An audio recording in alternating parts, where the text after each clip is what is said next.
Olá, bom dia. Hoje nós estamos aqui reunidos na comunidade Novo Olhar para os Sintomas e a convidada Raquel Pérez é uma terapeuta, colega de jornada e ela vai trazer sobre as 5 feridas emocionais que a gente vive na infância e que podem estar impactando a nossa vida, às vezes negativamente, ao longo da nossa história, né? Então, às vezes, a gente tem uma infância saudável, uma vida saudável, e chega na menopausa e começam muitos sintomas novos ali. A gente acaba caindo no ritmo que o mundo nos traz. É normal ficar doente nessa fase. E biologicamente a gente sabe que não é normal engordar, não é normal emagrecer, não é normal nada que acontece no nosso corpo quando é algo rápido, algo assim sem explicação em qualquer fase da nossa vida. Então, muitas vezes pode ter por trás disso feridas, coisas que nos machucaram em algum outro momento e estão lá no nosso subconsciente armazenadas e dependendo das situações que a gente vive, essas feridas vêm à tona. Mas hoje o assunto é a convidada, é a Raquel que vai trazer. Então, Raquel, quiser se apresentar e está. Uhum. Bom dia a todos, eu sou Raquel Pérez, eu trabalho com o resgate do sagrado feminino e as constelações familiares, e hoje a gente vai falar sobre as 5 feridas da criança: a rejeição, o abandono, a humilhação, a traição e a injustiça. E como que isso pode impactar na nossa vida, em qualquer fase da nossa vida. Aquilo que a gente não cura no passado vai fazer com que a gente repita aquela situação o tempo todo. Então, assim, a gente nasce para a gente ser a gente mesmo, né? Para mim, eu vim no mundo para ser eu, para ser eu mesma. E quando acontece algumas coisas na nossa vida, na nossa infância, porque tem vários tipos de crianças. Então, vamos dizer que eu sou uma criança girassol, tá? A minha mãe vem, briga comigo, ou puxa meu cabelo, ou me dá um tapinha, ou me bate. Eu falo, ah, nem eu, e saio characoteando, brincando com a minha mãe, e brigando ou me escondendo dela. Mas tem crianças que são miosotes, são crianças mais delicadas. A mãe encostou, ou brigou, ou falou mais alto, ou aquela criança ela sente de uma maneira totalmente diferente. Então, quando falo assim que os filhos, uns são diferentes do outro, são mesmo, porque aquela criança ela é um ser diferente dos irmãos, elas não são todos iguais. Então, aquilo que eu vivi na minha infância, ou aquilo eu trago para mim e começo a olhar e aceitar e ver de uma forma diferente, olhar para minha mãe de uma forma diferente, olhar para o meu pai de uma forma diferente, ou para quem me cuidou, ou para quem me magoou, ou humilhou, ou me maltratou, ou para quem me encheu de amor e me sufocou, tem o contrário também, né? Aquilo que me sufocou, aquele amor que me sufocou, e a gente lá e trabalhando aquela criança, porque o passado a gente não vai mudar. Mas a gente pode mudar a forma que aquele passado, aquilo que aquele passado trouxe para mim, a dor que a gente sente. E sempre tem uma frase que eu destaquei aqui, eu quero ler para vocês. Se uma experiência é vivida na não aceitação, ou seja, em meio a julgamentos, culpas, medo, remorso ou algo assim, a pessoa atrai para si, de modo constante, circunstâncias e indivíduos que a fazem reviver essa experiência. Então, é o campo, né? Então, o campo, nós estamos aqui, aqui é o nosso campo, em volta de nós é o nosso campo. E se nós ainda temos aqui, nesse emaranhado de fios, que é o campo, fios de memória, tem um fio de memória aqui que ainda nos dói, vamos dizer que ele seja vermelho, tá? Para vocês terem uma visão. Ele ainda me dói, e eu não curei ele, onde eu vou, ele vai junto. Então, se eu conheço uma pessoa nova hoje e essa ferida que eu não curei, ela vai trazer para mim uma experiência que vai fazer eu olhar para esse fio aqui. Então, vamos dizer que eu fui humilhada. Fui humilhada, aí eu conheço uma pessoa, tá tudo bacana, uma amizade, tá, tá, tá. De repente, ela faz eu me sentir lá naquele fio de memória que eu ainda não curei. Daí eu penso, nossa, mas eu estava numa amizade tão boa, o que que aconteceu que essa pessoa trouxe isso para mim?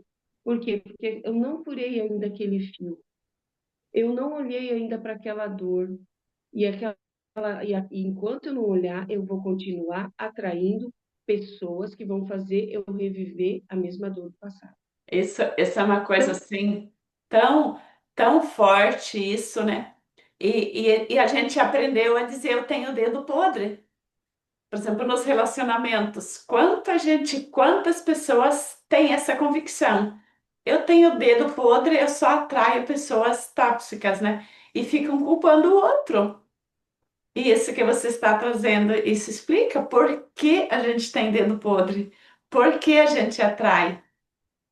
Não é por acaso, né? Então tem um motivo. Não olha para a tua ferida, vai continuar acontecendo, né? Então, isso vira um. A gente se destrói quando a gente não olha para nossa ferida, quando a gente não admite, quando a gente tem medo de olhar para a gente olha só para o outro e a gente entra no rótulo. Não é isso, é o outro, eu só atraio pessoas, relacionamentos abusivos, né? E todos nós vivemos isso em fases da nossa vida e se a gente não desperta, a gente fica nesse ciclo repetitivo que você está trazendo, né, Raquel? sim. E assim, ó, por exemplo, uma moça, ela veio constelar, ela não tinha amigas. Só que a relação dela com os pais sempre foi uma relação muito boa. Não vou dizer que ela não tem as feridas dela, né? Lógico que tem. Mas sempre foi uma relação muito boa. Mas na escola, quando ela era pequena, ela era rejeitada. As crianças não brincavam com ela, as crianças judiavam dela, as crianças excluíam ela, as crianças maltratavam. Então, a ferida de criança dela maior era a amizade. Por quê? Porque na escola ela não era aceita. Na casa dela ela era cheia de amor, um amor um pouco que sufocava também, mas ela era cheia de amor, bem tratada, bem cuidada. A mãe dela penteava os cabelos dela, mandava ela engraçadinha para a escola, tá, tá, tá. Mas na escola as pessoas faziam assim para ela, não queriam. E foi uma vida assim, sem amizade. Daí, quando ela cresceu, ela pensou assim: bom, agora eu vou na faculdade, eu vou conseguir ter amigas, né? Foi para a faculdade, não conseguiu, porque ela não se encaixava nos grupos. Então, agora, com esse tempo, e ela se abrindo, ela foi lá, olhou para aquela criança, olhou para a rejeição, descobriu a rejeição do sistema. Agora ela está se movimentando para olhar para as amizades de uma forma diferente. E tem uma coisa também: quando a gente é muito carente de amizade, é como se a gente sugasse a energia da pessoa. Uhum. A pessoa não aguenta ficar perto de nós, porque a gente sufoca também a pessoa, porque ela aprendeu a amar de uma maneira sufocante, né? Entende? Então, uma coisa vai trazendo outra, vamos dizer assim. No Então, casamento qual é o meu também, né? limite? No Oi? casamento, esse amor que suga a energia do outro No é casamento destruidor. também. E no casamento, se eu tive problemas com o meu pai, se eu julguei o meu pai, se eu achava ele inadequado, se eu achava ele um homem fraco, se eu peguei as dores da minha mãe, a criança que fica grudada nas dores da mãe, o que o meu marido vai representar para mim? Vai representar o relacionamento da minha mãe com o meu pai. Enquanto eu não ir lá olhar para minha criança e deixar. o relacionamento da minha mãe e do meu pai com eles, a minha criança vai continuar sofrendo.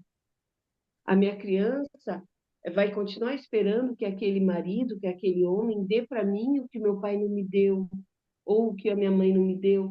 Quem mandava na casa, se quem mandava na casa era a mãe, a mulher vai, a filha, a criança vai olhar para aquele homem fraco, vai olhar para o marido dela fraco.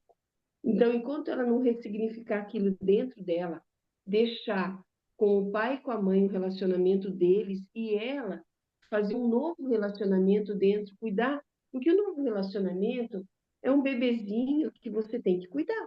É um novo, o novo que ele tem que ser cuidado, o novo tem que ter prioridade. Ah, fala assim, ah, Raquel, mas eu sou casada há 30 anos, 40 anos, e é sempre as mesmas coisas. Por quê? Porque ainda aquele fio está ali para ser curado. E não é um passe de mágica, é um processo terapêutico. E às vezes a pessoa ela vem para o processo terapêutico, ela vai até um pedaço, ela vai até onde aguenta aquele fio, vamos dizer assim. Ela vai quando ela começa a alcançar realmente a dor daquele fio, ela acha, "Ah, não vou aguentar, não tenho mais força para isso." Ela já começa a se distanciar e fica como se atrás da cortina, vamos dizer assim. Eu não aguento ir um pouco mais. Então, eu fico aqui, eu respiro, eu me refaço, daí agora eu vou para um novo passo, um novo degrau no meu relacionamento amoroso. Curando aonde? Curando a criança. Ah, mas a minha criança foi amada, foi aceita, foi respeitada, foi isso, foi aquilo. Para onde eu vou? Vou para o meu sistema familiar. Ah, meu pai e minha mãe nunca se deram bem, mas eu era amada. Mas eles viviam brigando na minha frente, mas eu era amada. Entende? Então a pessoa acostumou a estar naquele ambiente inflamado, de grito, de... É natural para a pessoa berrar, gritar, xingar, ser maltratada, porque foi criada assim. Mas quando olhavam para ela era recebida com amor. Mas dentro dela, o relacionamento amoroso é briga, discussão, daí é amor, daí é briga, discussão, confusão e amor. Então, eu olho para o meu relacionamento do meu pai e da minha mãe, voltando lá, e deixo com eles o que é deles. E também, assim, se meu pai faltou, se minha mãe faltou, se eu fui adotada, tudo eu vou olhar conforme minha criança. Nós não temos é, outra visão. Nós temos a visão que a gente viveu no passado, mas a gente pode criar uma nova visão do que a gente está vivendo aqui. E parar e olhar como se fosse de fora. Então, vou olhar de fora. Vou olhar de fora, vou pegar a mão da minha criança, vou olhar de fora no relacionamento. O que esse relacionamento que eu tenho aqui é parecido com o do meu pai e da minha mãe? Ou o que eu estou fazendo que é parecido com a minha mãe, que eu detestava que ela fizesse? O que eu estou fazendo que é parecido com o meu pai? E ir mudando aos poucos, e não é mágica. Aos poucos, você colocando novas possibilidades dentro da sua casa, novas formas de fazer, novas formas de amar, novas formas de olhar para o outro. Porque essas feridas todos nós temos, de uma intensidade, algumas com mais intensidade, outras com menos intensidade. Todas nós temos essas feridas. Qual dessas feridas eu preciso olhar primeiro? Eu me senti humilhada? Vamos pegar exemplos no real, no aqui e agora. Se eu me senti humilhada na infância, tá? Ou rejeitada, ou abandonada. Quando eu chego num lugar, qual que é o impacto que aquilo chega em mim? Então, eu chego numa sala cheia de pessoas. Eu já chego me sentindo... Como que eu me sinto? Chego me sentindo já rejeitada, humilhada. As pessoas vão zombar de mim, as pessoas vão olhar para minha roupa, as pessoas vão olhar para o meu corpo, as pessoas vão olhar para o meu cabelo. Eu já vou me encolhendo. Ou você chega chegando. Cheguei. Como que eu chego? Por ali a gente já sabe qual é a ferida que a gente E tem. por ali, Como que eu chego nos lugares? os extremos sempre são amostra, né, de qual ferida a gente está guardado ali, né? Porque a pessoa que chega chegando, que todo mundo tem que aplaudir ela precisa ser aprovada por todo mundo, porque ela tem medo de novo de ser rejeitada, né? E aquela pessoa que tem medo de andar na passarela, como a maioria de nós temos, né? Ela também tem medo de ser rejeitada de novo, né? Então, a ferida é a mesma, só que tem pessoas que usam recursos para ser aparecidas, para esconder a ferida, né? Então, nem sempre está bem visível para nós, né? Porque sempre a gente olha para nós, qual ferida dói mais, que nem você trouxe, qual eu preciso olhar primeiro, né? Sempre a gente tem que olhar para a nossa realidade, o que está impedindo agora de eu dar o próximo passo. Aqui nós todos somos terapeutas ou pessoas que estamos aprendendo a ser a nossa terapeuta, né? Ser a detetive de nós mesmos, olhar para nossas feridas, né? Esse é o nosso propósito aqui dessa nossa comunidade, né? Então, como eu vou saber qual a ferida que eu tenho mais forte? No teu momento, o que que te impede de dar o próximo passo? Qual o medo que vem, né? Algum tempo atrás, quando eu comecei a fazer lives, eu saía das lives com as pernas bambas. Eu percebia que o meu corpo, minha musculatura toda ficava dolorida. E aí eu comecei a buscar o que será, porque o corpo sempre sinaliza também, não é só o medo, né? Então, se o corpo me sinaliza, minhas pernas ficam bambas, tem algo que eu passei. Aí fui procurar na microfisioterapia, aqui nessa clínica mesmo, e achou um fato que eu tinha esquecido de 10 anos, aos 10 anos, que eu fui muito humilhada na escola, né? Aí você trouxe a situação. Às vezes em casa a gente foi criada normal, tudo tranquilo, né? A gente não passou humilhação, a gente parece que não viveu rejeições, né? Mas ao longo da vida a gente foi encontrando situações que foram reforçando aquela ferida que antes era menor e ela foi aumentando de tamanho. Uhum. Eliana, Ah, pode abrir o microfone. Bo- Bom dia, tudo bom com vocês? É interessante esse tema, né? Aí é o do traço de caráter, né? Da bioenergética que ela trouxe, junto com a constelação familiar. E eu estou estudando sobre isso também através do I Ching, né? Do filosofia chinesa. E eu percebo também que o que que falhou na vida de todos aqui que estão presentes, né? O não conhecimento sobre isso. Porque isso foi escondido, né? Só os terapeutas, só os psicólogos, os psicanalistas que tinham acesso a isso, e eles são muito travados na questão do tratamento.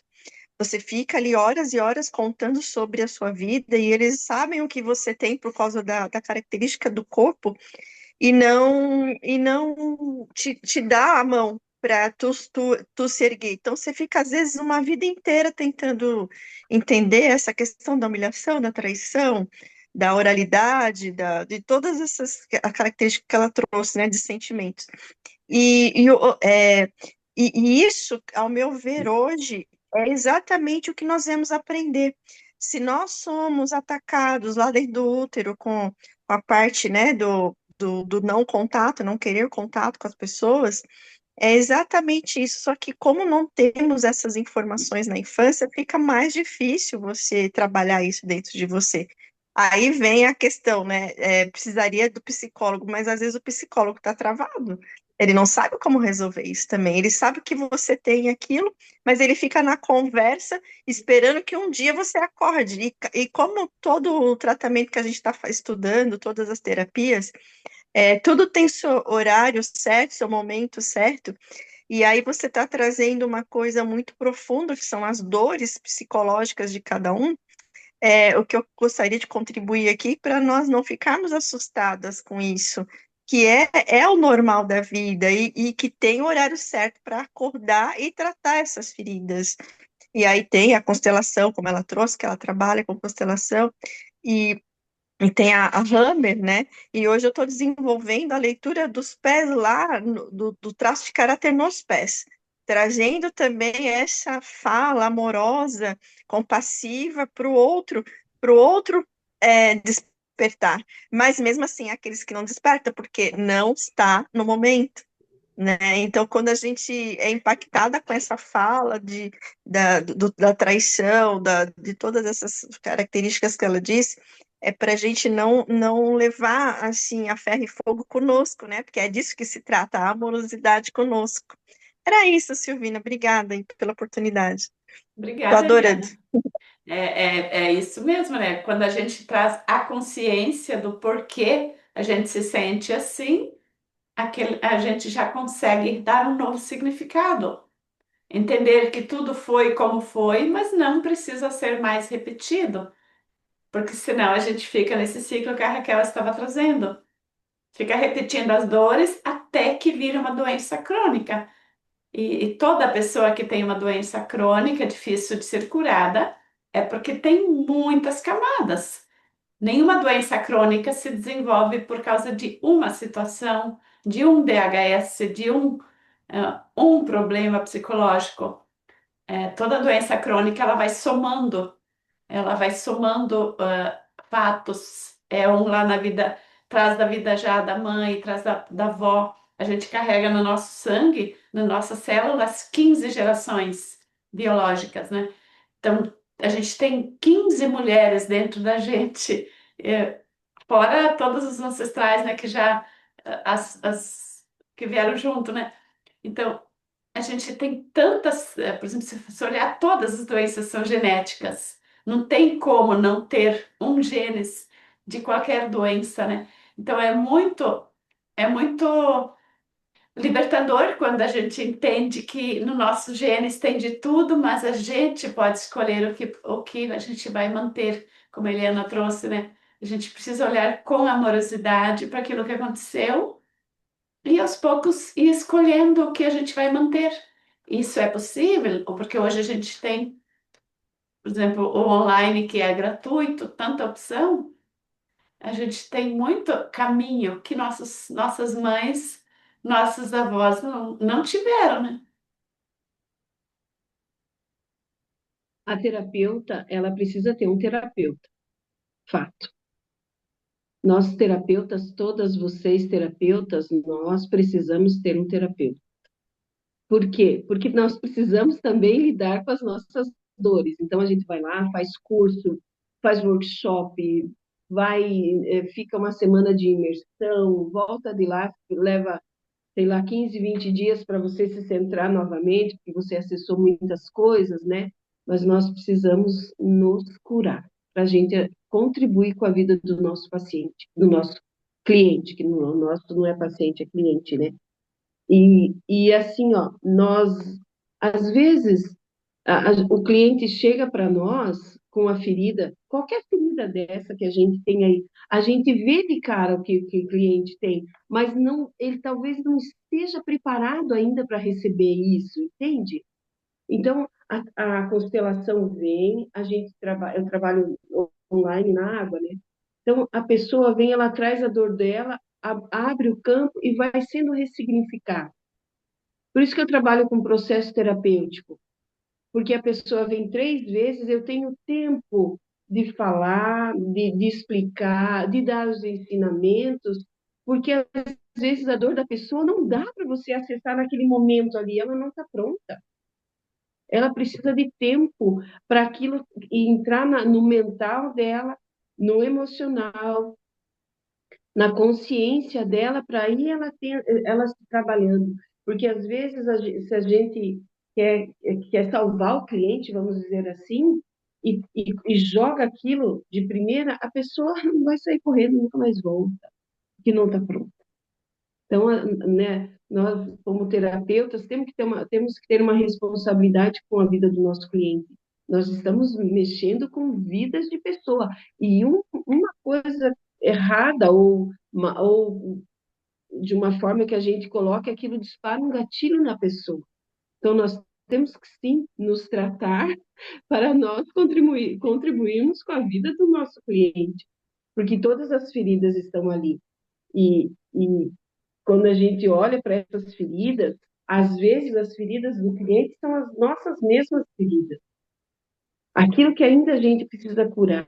Então, a gente, às vezes, se cura, assim, conversando com o nosso cliente, A gente olhando de uma forma diferente, porque você precisa fazer alguma coisa na hora ali para aliviar a dor da pessoa, né? a pessoa que vem pedir ajuda para a gente, normalmente ela traz feridas nossas que ainda estão, ou talvez a gente já curou um pouquinho, mas estão pedindo mais cura, né? Então é Isso, muito bom a gente estar em contato com feridas alheias para encontrar as nossas também. enquanto nós estamos, como que eu vou pôr isso? Quando a gente só trabalha feridas nossas, tá? A gente está fazendo pelo sistema e não estamos ganhando dinheiro. A partir do momento que você começa a trabalhar várias situações, você pode ter um nicho, sim, tá? Lógico, a gente tem um nicho, o meu é sagrado feminino. Mas enquanto eu estava trabalhando só o sagrado feminino, eu estava tendo um ganho secundário, que era curar o meu sistema familiar. Eu não ganhava dinheiro. Então, a partir do momento que você olha para aquilo e vê, opa, mas tem alguma coisa aqui que não tá bacana. Eu só estou me curando, curando meu sistema, mas cadê o dinheiro?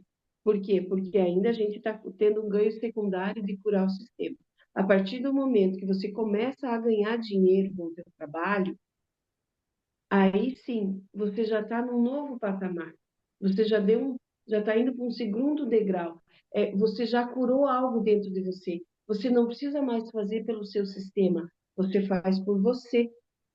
Então, são tantas coisas, a gente já saiu do assunto aqui principal, Só, né, Silvina? Mas só, eu aproveitei para falar, porque mas faz somos todas sentido. terapeutas, né? Sim, faz sentido porque a gente fica muito nessa assim, eu não estou pronta, ainda mesmo como a Eliana trouxe, né? Não é o nosso momento. Muitas vezes a gente usa isso como bengala também, porque é tão sutil isso, né? Então a gente precisa olhar, será que de fato eu não estou pronta ou ainda tenho medo de contribuir, porque pode ter mais coisas que podem vir à tona, né? Então, às vezes é confortável a gente ficar a serviço só a serviço do sistema, como você trouxe, né? O comentário da Luana, as dores da formação dos traços da personalidade são existenciais. Eles vão nos acompanhar ao longo da vida e a cada trava temos para onde olhar. Isso foi o que eu aprendi. Exato, Luana, né? O Dr. Hammer também comprovou que a nossa personalidade, todo o nosso sentir, perceber a nossa existência está relacionado com o nosso propósito de vida, né? E tudo está interligado e a gente vai ter sempre essas dores, elas vão amenizando, elas vão se tornando força, mas elas vão continuar fazendo parte do nosso jeito de ser, da nossa personalidade. A gente não vai se tornar outra pessoa, vai perder a nossa identidade, né? Aquela que a gente nasceu para ser. E quando a gente vê, às vezes, muitos terapeutas ou pessoas que vêm pedir nossa ajuda, eu quero me livrar desse. Por exemplo, eu tenho a comunidade dos diabéticos, eu também faço pacotes terapêuticos para pessoas que têm doenças crônicas. Normalmente a pessoa quer, eu quero chegar no final desse tratamento livre desse sintoma. É um caminho que não é assim que acontece. Primeiro eu preciso entender por que que ele veio, né? Por que eu estou carregando esse sintoma? Qual é a função dele na minha existência? É muito mais profundo. Porque nos libertar de um sintoma, nos livrar, nós estamos indo para o caminho de percepção que isso é um mal que está me atingindo. Então, se eu acredito que eu tenho que me livrar da diabetes, eu tenho que me livrar da obesidade, eu tenho que me livrar da enxaqueca, logo é porque aquilo é um mal. Eu estou lá naquela mentalidade antiquada lá do tempo que nos domesticaram, que existe o bem e o mal, o céu e o inferno, né? Que é uma coisa que não, essa dualidade não é assim. Eu me livro daquilo, da sombra e fico só com a luz. eu não posso excluir um e querer ficar só com o outro, né? Então, porque faz parte da nossa história buscar o equilíbrio. Raquel,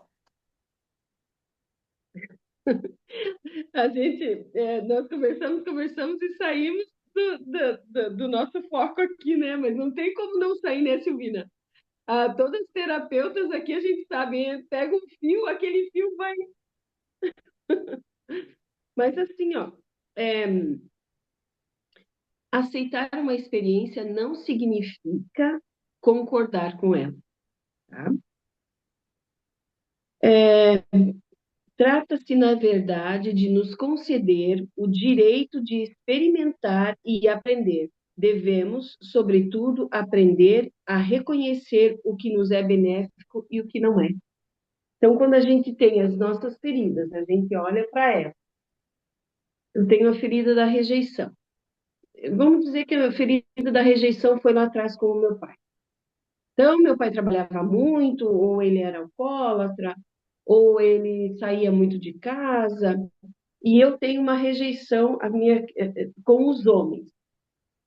Então, que homem que eu vou atrair se eu não me curei com meu pai? Eu vou atrair um homem alcoólatra, eu vou atrair um homem violento, eu vou atrair um homem que me trai, eu vou atrair um homem que não paga as contas de casa, se a minha mãe que sustentava a casa. Porque enquanto eu não for lá, pegar minha criança pela mão, fazer ela olhar para o pai e ressignificar, tem coisas que não podem ser ressignificadas, né? Dores que não podem ser ressignificadas. Por exemplo, uma morte, um aborto, são coisas que elas não podem ser ressignificadas, né? Não dá para você dar um novo sentido para aquilo. É uma dor profunda, como é que você vai ressignificar uma morte? Não tem como, né? Mas a situação vive. Tem situações que você consegue pegar sua criança pela mão e lá olhar a dor do pai, olhar o que aconteceu com aquele pai antes, por que aquele pai daquele jeito. Não é uma justificativa, mas entender com o sentimento, com o coração. Então, abre a constelação e vê para onde que aquele pai estava olhando, qual era a dor do pai, a falta da mãe, ou a falta do pai, ou infinitas coisas podem ter acontecido com aquele pai para aquele pai ser daquele jeito, se tratado daquela forma. E hoje, quando você é mãe, você quer ser uma mãe diferente, mas você acaba sendo a mãe que você recebeu da sua mãe, entende? Ou o pai que você recebeu do seu pai. Por quê? Porque está intrínseco em você. E se a gente quer uma mudança, é diário. Todo dia eu me cuidar um pouquinho, todo dia eu mudo uma maneira de ser, todo dia, até que no começo você vai se sentir sendo que você está fingindo, mas com o tempo aquilo vai tornando-se um hábito, e você vai mudando os teus hábitos. Porque daí você muda os teus hábitos, você muda o teu pensamento, você muda a energia da tua casa. É só esse movimento de você ir lá, pegar a criança, a tua criança interior pela mão, fazer uma meditação, né? E olhar para o teu pai, atrás do teu pai, deixar aquele sentimento vir, e você olhar e falar assim, eu sinto muito que foi assim, eu sinto muito o que aconteceu com você, a minha criança sofreu, a minha criança doeu, eu trago marcas até hoje, eu não tenho como mudar o meu passado, mas eu posso fazer diferente. Eu tenho o direito de recomeçar, não importa o que aconteceu no passado. Eu tenho o direito de recomeçar. Se minha ferida da criança é com a minha mãe, se ela me judiava, se ela me batia, se eu fui criada pela madrasta e a madrasta não me alimentava direito, ou se a minha mãe era amor e era ódio ao mesmo tempo, que cada mãe é de um jeito, ou se a minha mãe era ausente, enfim, o que for. Aquela mãe foi a mãe que eu disse sim para ela quando eu vim para o mundo. É a minha mãe. Eu não tenho como mudar minha mãe. Eu não tenho como mudar esses contratos do universo que a gente vê nessa família. Às vezes, quando eu era criança, eu pensava, meu Deus, por que essa família? Por quê? O que eu vim aprender nessa família? Então, quando eu olho para minha mãe, a minha criança, eu, aí a minha mãe na minha frente, e eu digo sim para o passado, do eu para mim, eu vou cuidar da minha criança, e como que eu faço para me cuidar da minha criança? Eu cuido da minha criança aqui e agora. O que a minha criança precisa no aqui e agora, na realidade? Quais são os pilares da minha vida que eu preciso ir ali? Porque se eu não olhar agora, vai derrubar todos os outros, que nem uma escadinha de dominó. Quais são os pilares que eu tenho? O meu pilar mental, o meu pilar emocional, o meu pilar espiritual, o meu físico, a minha consciência. Quais são os pilares que eu preciso olhar através dos olhos da minha criança? Ó, ó, não é uma forma de compensação da minha criança, mas talvez até fosse. Se isso faz sentido para você, tá tudo bem. Tem que fazer sentido para você, tem que estar bom para você. Você que precisa olhar para essa criança e cuidar dessa criança, não dos teus pais. Os teus pais fizeram a parte deles, com a consciência que eles tinham, com o conhecimento que eles tinham, com a cultura que era da época. Porque na época a cultura era bater nos filhos, era ser firme com os filhos, era brigar. A cultura era assim. Agora que mudou. Agora que você não pode encostar nos seus filhos. E daí olha e fala assim, mereci umas boas palmadas, mas Deus não livre se bater. Mas na época era assim. Na época era apanhar. Não tinha educação. Então, como que a gente vai querer mudar uma cultura da época? A gente tem que olhar e entender com o mental, sentir com o emocional, trazer uma nova consciência para aquilo que você está vivendo e fazer você de uma maneira diferente, cuidar da tua criança interior de uma maneira diferente. O que ela precisa agora? Ela está precisando de mais determinação, está precisando de mais amor, está precisando de foco, está precisando do quê? Do que a tua criança está precisando? Eu estou precisando que o meu relacionamento amoroso seja de uma forma mais respeitosa, amorosa, ou eu como mãe, preciso tratar meu filho de uma forma diferente, porque sempre tem um da nossa casa que tira a gente do nosso equilíbrio. Ou é o marido, ou é o filho, ou o outro filho, ou a filha. Sempre tem um Algum culpado. deles, eles dão um gatilho na gente e a gente se desequilibra um pouco, né? Porque o que aquele filho que está dentro da tua casa, ele faz por você? Ele te tira do inconsciente, ele te traz para o chão, para a terra. Ele te aterra. Ele vai falar assim, isso é inconsciente, tá? Ele vai falar assim, você tá aí viajando, eu vou te aterrar. Daí ele faz alguma coisa para te irritar, para te trazer para a terra. Quem tem filho pequeno é nítido. Quem tem filho pequeno, você olha assim, você está viajando, vamos por assim. Quem tem Ali com aquelas marido coisas, também. né? Com a tua cabeça, aquelas coisas, tua cabeça tá vendo. Aquela criança vem e faz uma coisa para te trazer para a terra. Ele está sendo leal a você. Ele não está ali à toa. Ele está te aterrando. Volta aqui, mãe, ó. Mãe, volta aqui. Então, quando os nossos filhos eles estão bonzinhos, a gente fala essa palavra, essa semana ele está bonzinho, porque é porque você está boazinha. Você está aqui agora, você não está aqui viajando. Você está aqui agora com essa criança. A partir do momento que aquela criança começa, vai olhar para você. Não, o problema não está com o filho, está em nós, como mãe, ou aquilo que a gente está vivendo e tudo, porque agora a gente vive em dois mundos, né? Em três, já digo.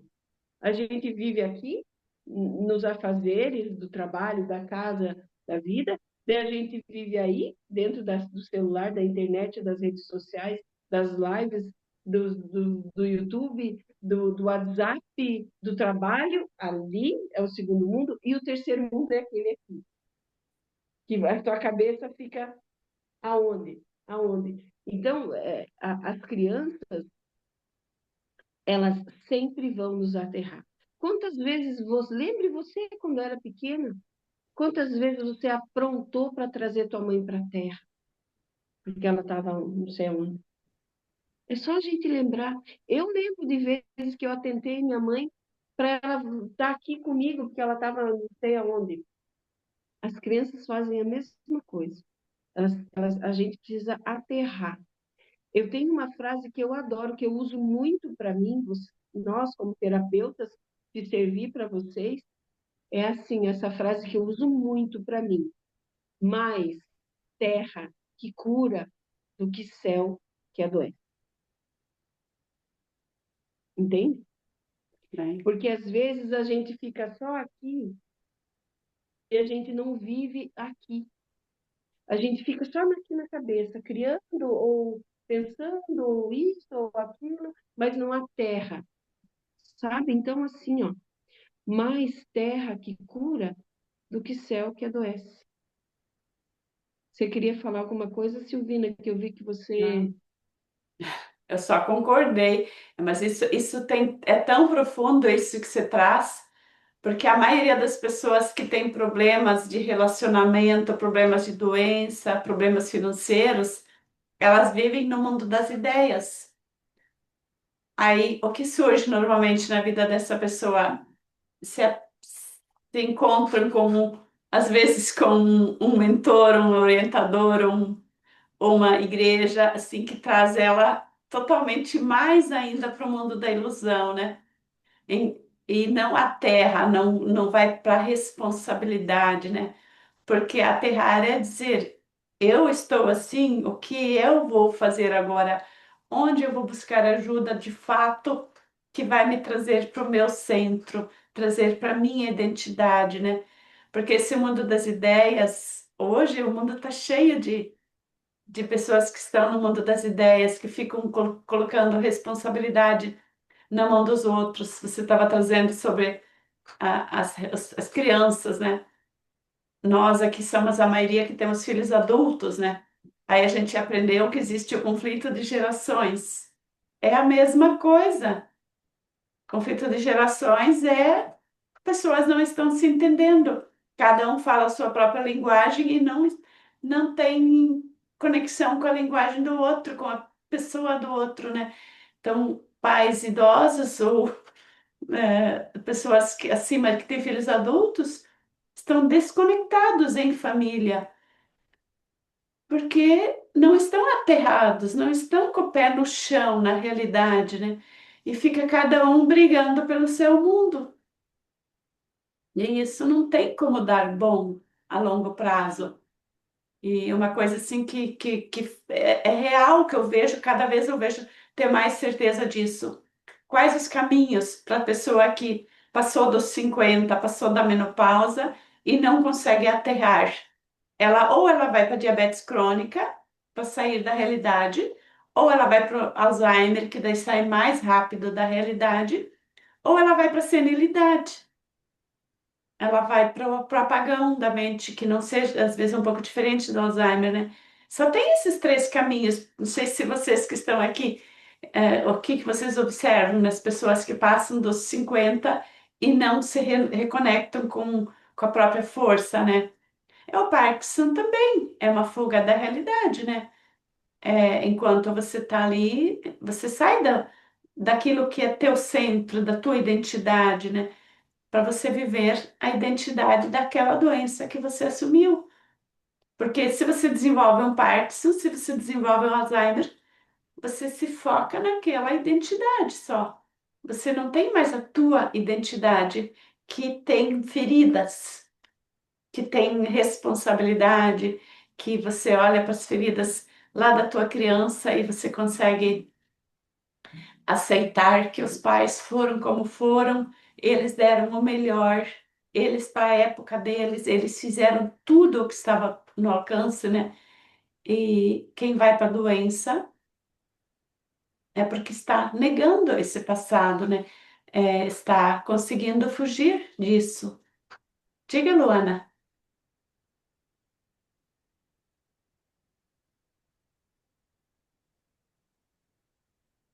Achei. Bom dia. É, algo que me ocorreu aqui, né?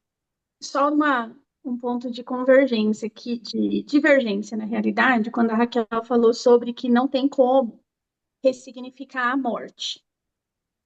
O que eu percebo nesses movimentos de caminho para a doença, como você comentou agora, Silvina, de Parkinson, de Alzheimer, de diabetes e tudo mais, e essa desconexão com a nossa real identidade, é exatamente a negação da morte. Porque morte não é só uma morte física. Assim como a Raquel trouxe a parte mental, a parte emocional, a gente também precisa permitir morrer aquilo que não é mais, que não faz mais sentido para nós. Que é um movimento de viver o luto do fim do relacionamento, do filho que sai de casa, é se permitir viver a morte daquela fase. E aí eu percebo muito esse movimento como a morte fazendo parte da vida. A morte faz parte da vida. A morte de diversas. Esse ponto de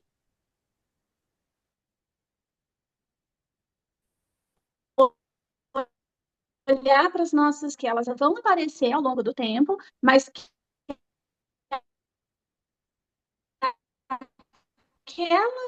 aquilo que doeu, que filho naquela relação, que traz a dor daquela ferida, é exatamente a ferida que eu preciso olhar. Não quer dizer que todas as outras estão curadas, mas é aquela que precisa de atenção, né, que encerrar, senão ele encerra nele mesmo. Então, é um movimento de, como a gente está no papo, eu senti de vida e que sim, passar por esses processos mais para a gente alcançar novos níveis de consciência e curando e evoluindo cada vez mais. Não Isso. sei se faz sentido aí para vocês, né? Faz muito, complementou bem, né? E a minha internet está instável aqui. Pode continuar, Raquel. Ah, eu não lembro sobre o que eu estava falando. Peraí. Ah,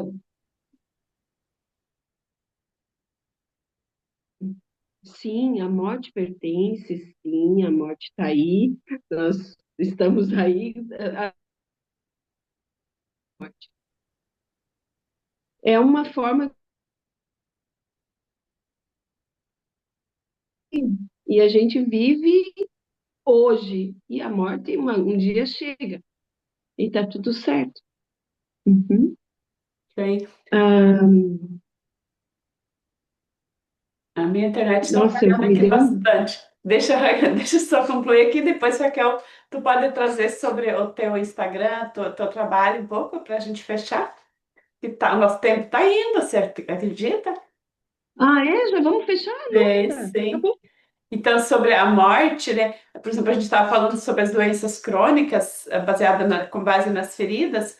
A pessoa que vai para o Alzheimer ou para uma doença crônica assim que é incurável na ideia lá fora, ela está apegada ao extremo, à ideia de que a vida é para sempre. Ela não consegue conceber isso que a Luana trouxe, que a morte, a gente morre um pouquinho cada dia. O dia que eu fiz 11 anos, a menina de 10 anos morreu. O dia que eu vou Ai, fazer que pena. 62, a de 61 vai deixar de existir, né? Então a morte é cada dia. Tá muito ruim a minha conexão? Para mim tá falhando aqui um pouco. Tá saindo picada a fala? Tá ruim? Daí eu paro de falar. Cada fala. Uhum. Então, Raquel, quiser trazer sobre o que que você faz?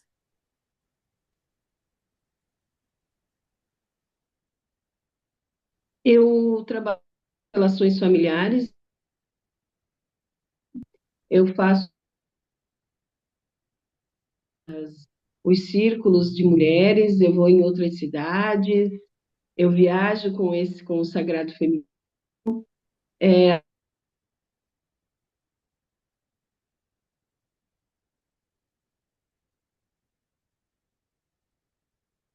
Está me escutando, mas a oportunidade de estar. Foi maravilhoso estar com vocês, meninas. O pessoal te encontra também. É Raquel Pérez, ponto oficial, tá?